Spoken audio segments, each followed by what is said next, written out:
Hello, friends. I'm Jana. I'm actually the writer at joypeaceandcoffee.com. It's a Christian mindset blog. Go check it out if you're interested. The link is below. But we are here today to talk about habits. And we're specifically talking about how to incorporate new habits that stick. Because we are so used to starting something, let's say for the new year, you start a resolution and you stick with it like 3 weeks. Some people stick with it for like 5 days and that's it.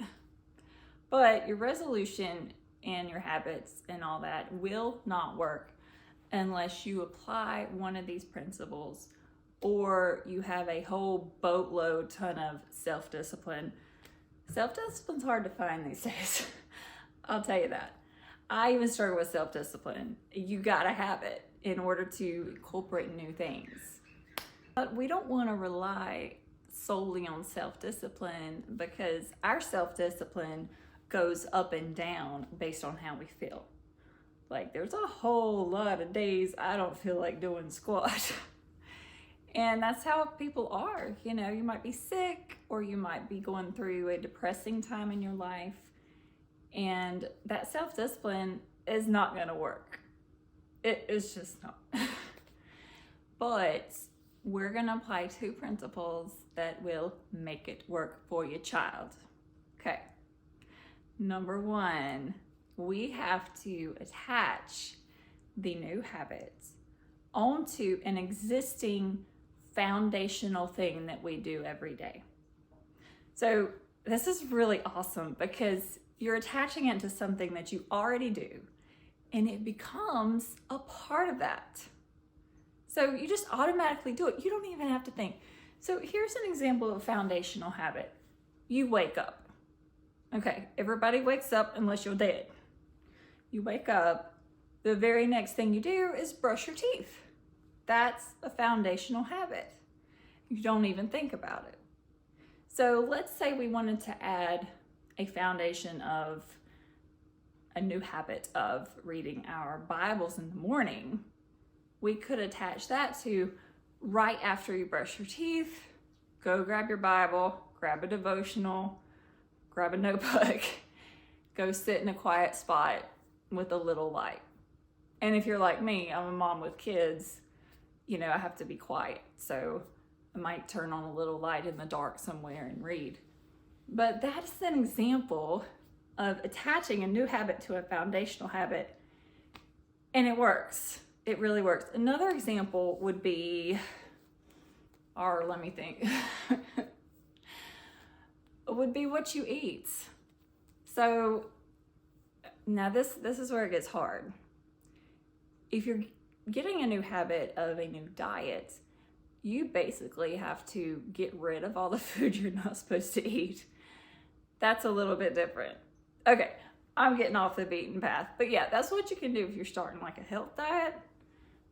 Go ahead and cut out everything you're not supposed to have and actually take it out of the house. Like, get rid of it or donate it or take it to the homeless shelter or something.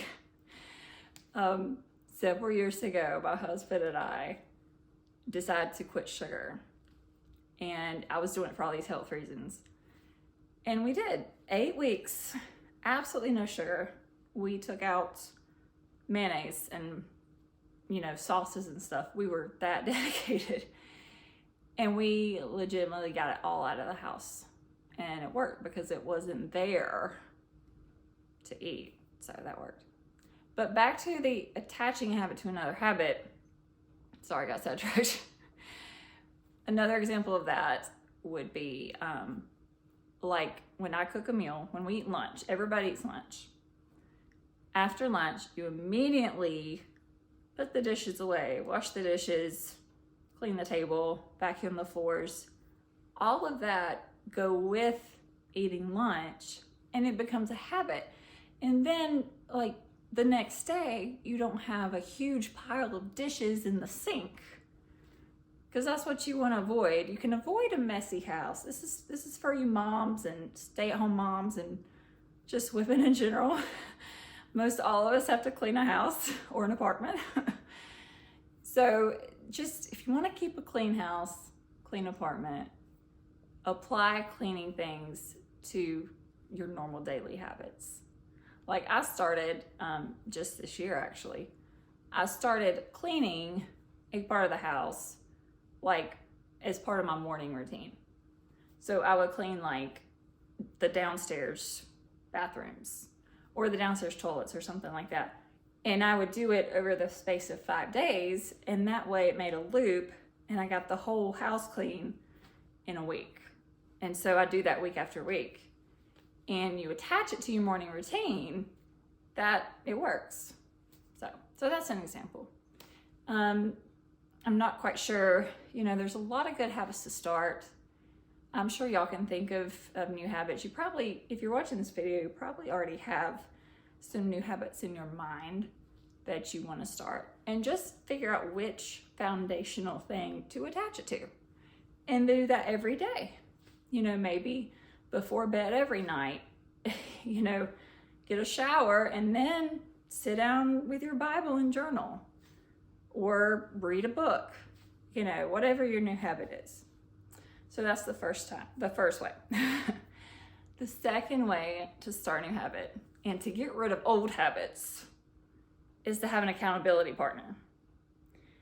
And this would be really good for getting rid of habits that are like really difficult. So I knew of a man that was deep into pornography, which was really sad. But anyway, so he got his friend, a close friend of his, to be his accountability partner.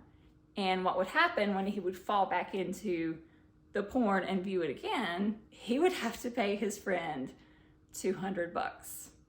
So every time he had a lapse, he would have to, or relapse, he would have to pay his friend $200.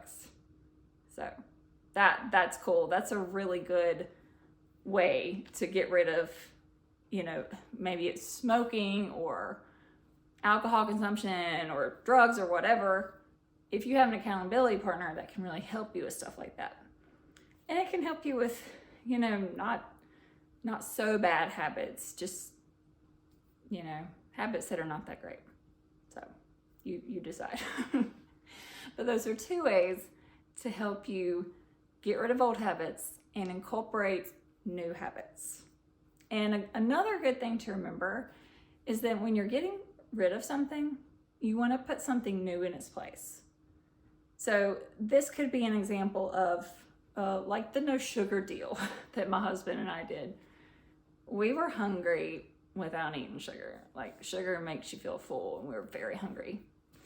And so we just ate a lot of cheese and protein and stuff like that. And that filled that gap and made us where we're not craving sugar so bad. Let's say you wanted to cut out, porn. If you want to cut that out, put something in its place, and hopefully be with your spouse when you're doing that thing. Yeah, that's a whole nother topic. Go to a specialist for that. Go to an accountability partner. That's not my jam, but anyway. All right. I hope y'all have a wonderful day. Go check out joypeaceandcoffee.com. I actually write. I don't get AI or ChatGPT to write my post. I tried that. Didn't work at all. It was bad. So I'm writing my own post, and that's probably kind of hard to find these days since AI has taken over the world. Okay. All right. Ciao. Talk to you later.